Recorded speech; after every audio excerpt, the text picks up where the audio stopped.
오늘의 제1독서는 신명기의 말씀입니다. 모세가 백성에게 말하였다. 사제가 너희 손에서 광주리를 받아 그것을 주 너희 하느님의 제단 앞에 놓으면 너희는 주 너희 하느님 앞에서 이렇게 말해야 한다. 저희 조상은 떠돌아 다니는 아람인이었습니다. 그는 몇 안 되는 사람들과 이집트로 내려가 이방인으로 살다가 거기에서 크고 강하고 수가 많은 민족이 되었습니다. 그러자 이집트인들이 저희를 학대하고 괴롭히며 저희에게 심한 모욕을 시켰습니다. 그래서 저희가 주 저희 조상들의 하느님께 부르짖자 주님께서는 저희의 소리를 들으시고 저희의 고통과 불행 그리고 저희가 억압당하는 것을 보셨습니다.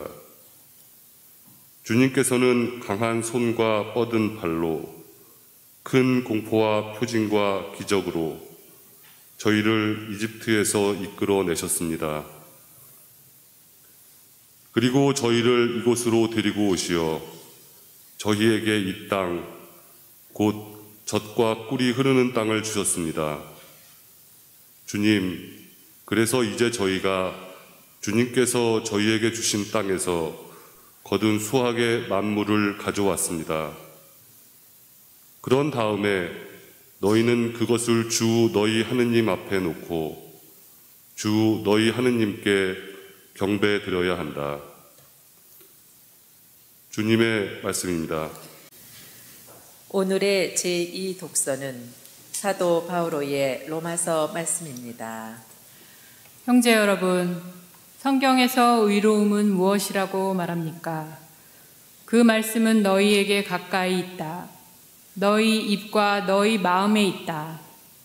이것이 우리가 선포하는 믿음의 말씀입니다. 그대가 예수님은 주님이시라고 입으로 고백하고 하느님께서 예수님을 죽은 이들 가운데서 일으키셨다고 마음으로 믿으면 구원을 받을 것입니다. 곧 마음으로 믿어 의로움을 얻고 입으로 고백하여 구원을 얻습니다. 성경도 그를 믿는 이는 누구나 부끄러운 일을 당하지 않으리라 하고 말합니다. 유다인과 그리스인 사이에 차별이 없습니다. 같은 주님께서 모든 사람의 주님으로서 당신을 받들어 부르는 모든 이에게 풍성한 은혜를 베푸십니다. 과연 주님의 이름을 받들어 부르는 이는 모두 구원을 받을 것입니다. 주님의 말씀입니다.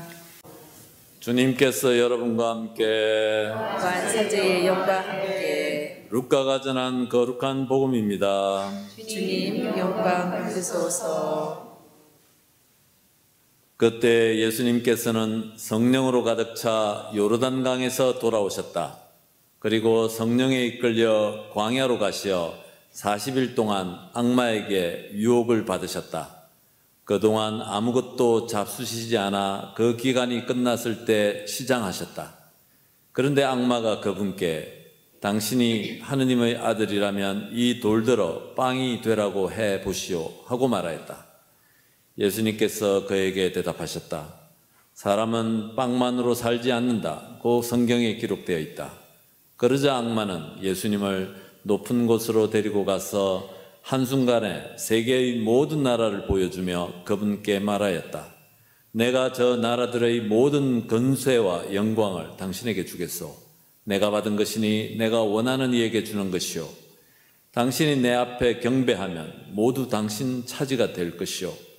예수님께서 그에게 대답하셨다. 성경에 기록되어 있다. 주 너의 하느님께 경배하고 그분만을 섬겨라. 그러자 악마는 예수님을 예루살렘으로 데리고 가서 성전 꼭대기에 세운 다음 그분께 말하였다. 당신이 하느님의 아들이라면 여기에서 밑으로 몸을 던져보시오. 성경에 이렇게 기록되어 있지 않소? 그분께서는 너를 위해 당신 천사들에게 너를 보호하라고 명령하시리라. 행여 너의 발이 돌에 차일세라. 그들이 손으로 너를 받쳐주리라.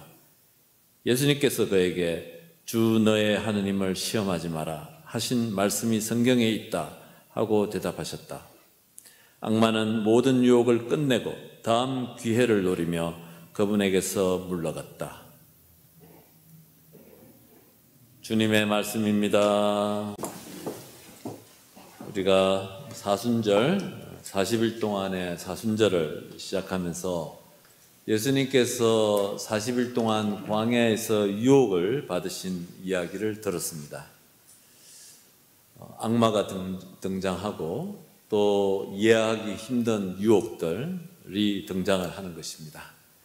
그래서 많은 교우분들한테는 이 유혹, 광야의 유혹이라고 하는 이 장면들이 그냥 신화적인 이야기, 좀 황당한 이야기로 들릴 수도 있겠습니다. 하지만 예수님께서 공생활을 시작하시면서 바로 이 유혹을 당하셨던 이 이야기는 예수님께서 앞으로 어떤 삶을 살아가실지를 우리에게 알려주는 아주 중요한 지표입니다. 지도인 것이죠. 그리고 또 어떤 삶을 우리에게 보여주실 뿐만 아니라 우리도 그러한 삶을 살아가야지 우리가 정말 행복한, 그리고 하나님께서 주시는 영원한 생명을 얻을 수 있다는 그런 것이 내포되어 있습니다. 악마라는 단어가 우리에게는 생소한 단어입니다. 현대인들에게는 이것이 쉽지 않은 말이기도 하죠. 하지만 성서 안에서 예수님 처음부터 끝까지 유혹당하셨고, 성서적으로나 또 2000년 그리스도교의 역사 안에서 악마, 유혹자는 굉장히 리얼한 중요한 실제입니다. 그래서 우리가 만만하게 볼 상대가 아닌 것이죠. 그 악마는 본질적으로 이간질하는 자입니다.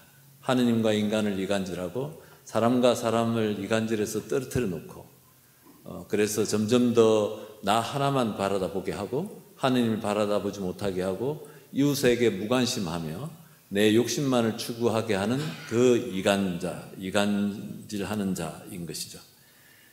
우리가 열심히 살면 다 행복하고 나만 열심히 살면 다 되는 줄 알았더니 살아보니까 모두가 이렇게 만족하지 못하고 행복하지 못하고 이런 삶이 많이 우리가 이런 삶을 살아가는 것이죠.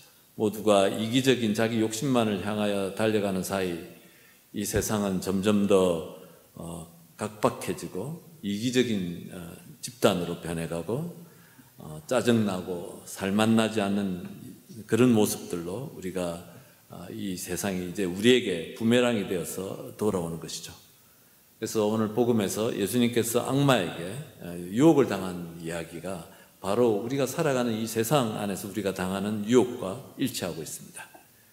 우선은 악마는 예수님께 이 돌들을 빵이 되라고 해보시오라고 유혹을 합니다.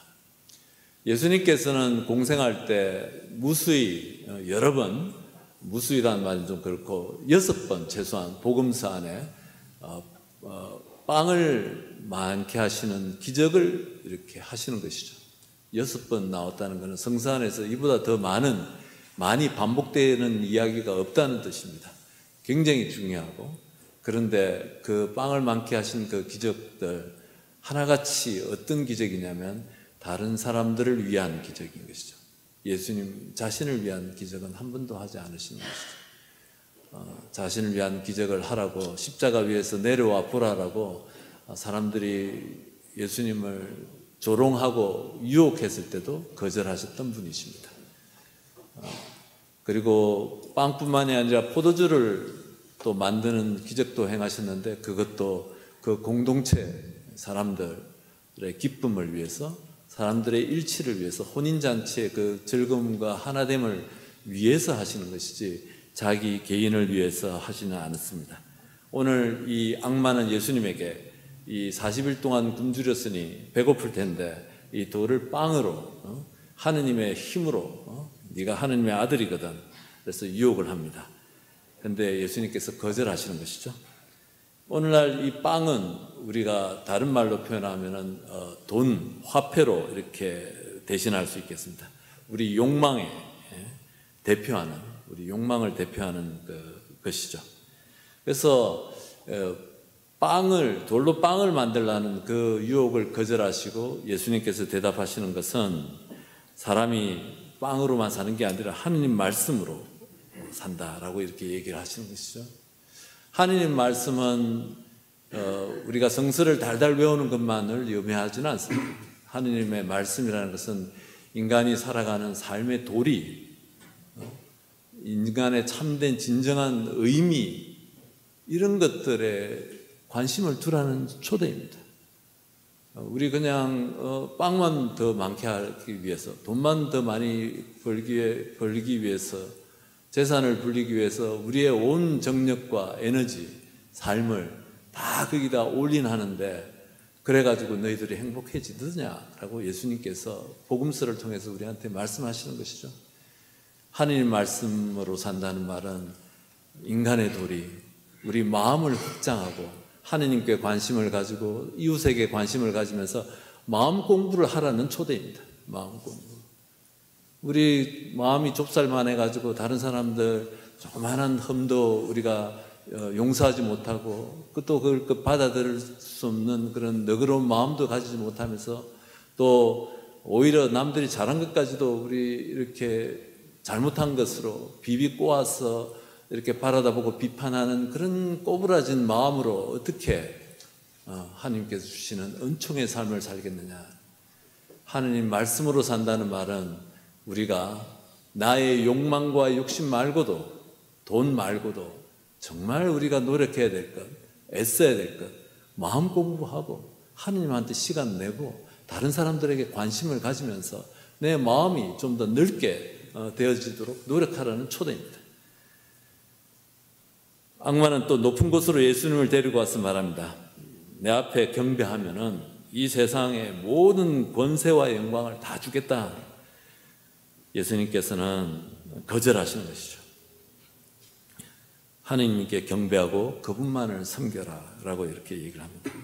한마디로 이 사탄, 악마는 예수님을 내가 너에게 힘을 주겠다, 너의 힘을 드러내 보이는 그런 삶을 살아라 라고 초대했는데 예수님은 거절하신 것이죠. 힘을 가지는 삶을 거절하시고 힘을 드러내 보이는 것을 거절하신 것이죠. 그것이 그분의 삶이기도 하고 또 우리가 따라야 되는 우리 참된 행복, 영원한 생명의 길이기도 한 것이죠. 힘을 드러내는 삶을 거절하셨습니다. 왜냐하면 예수님께서는 그렇게 인간이 행복해지는 것이 아니야. 너가 힘을 드러내고 남들보다 잘나고 모든 걸 다 가지는 것이 행복한 게 아니고 다른 사람들을 섬기고 다른 사람들의 허물을 닦아주고 최후의 만찬 때 예수님께서 다른 사람들의 제자들의 발을 씻기시고 우리가 성목요일마다 우리가 기념하는 것이 바로 이 섬김의 삶이죠. 섬김이 있는 거죠. 종이 되는 것이죠. 이 종이란 단어가 우리에게는 듣기 싫은 말일지 모르지만 정말 이것은 능력 있는 사람이 할 수 있는 일입니다. 다른 사람을 섬긴다는 것은 내 마음 안에 다른 사람들을 위로할 수 있는 능력, 다른 사람들에게 희망을 줄 수 있는 능력, 용기를 줄 수 있는 능력을 가지면서 그렇게 섬기면서 살라는 초대이죠.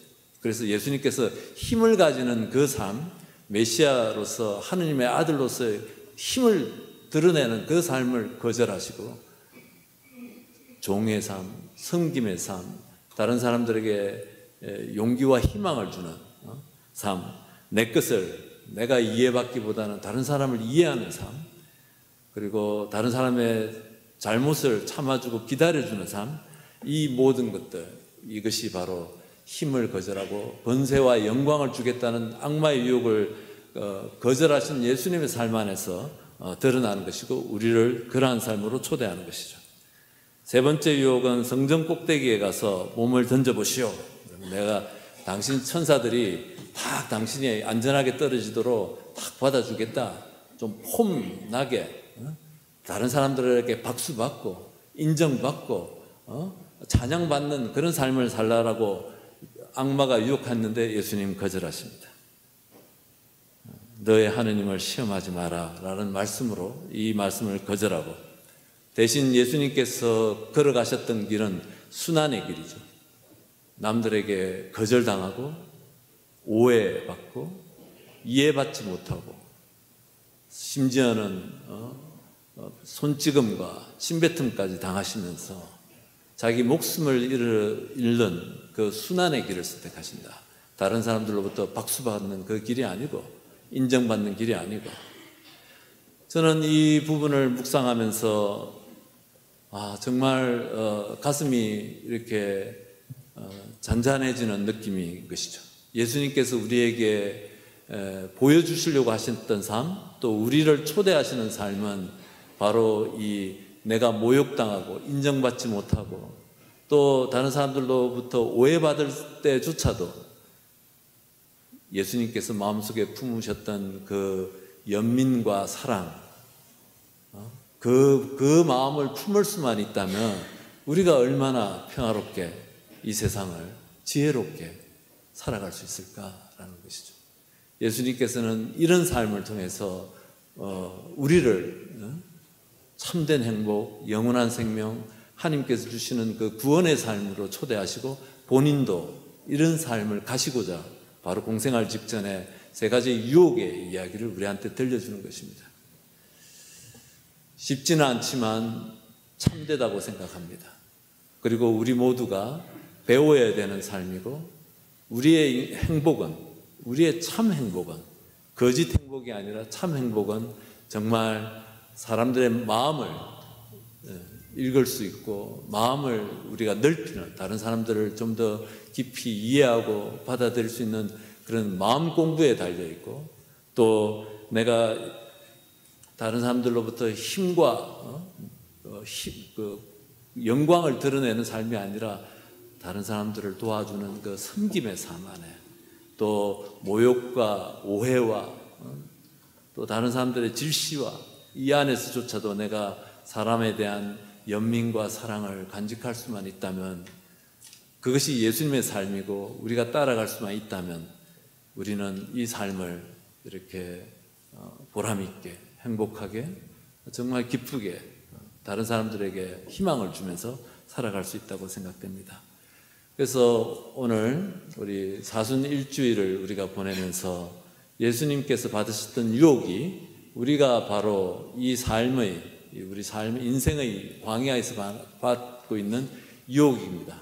그래서 우리가 이 특별히 교회가 우리에게 주시는 이 사순절 기간 동안 내가 이 세상에서 너무나 당연하다고 생각했던 것들 우리가 돌아보시고, 또 우리가 얼마나 이렇게 다른 사람들 마음을 이렇게 헤아리는 삶을 살고 있는지, 또 섬김의 삶을 살고 있는지, 내가 때로 오해받고 또 이해받지 못한다 하더라도 내가 얼마나 예수님을 따라서 이 예수님의 순환에 참여하고 마음의 평화를 유지하고 있는지 우리가 성찰하고 또 예수님에게 좀 더 다가갈 수 있는 결심을 하는 사순절이 되시기 바랍니다.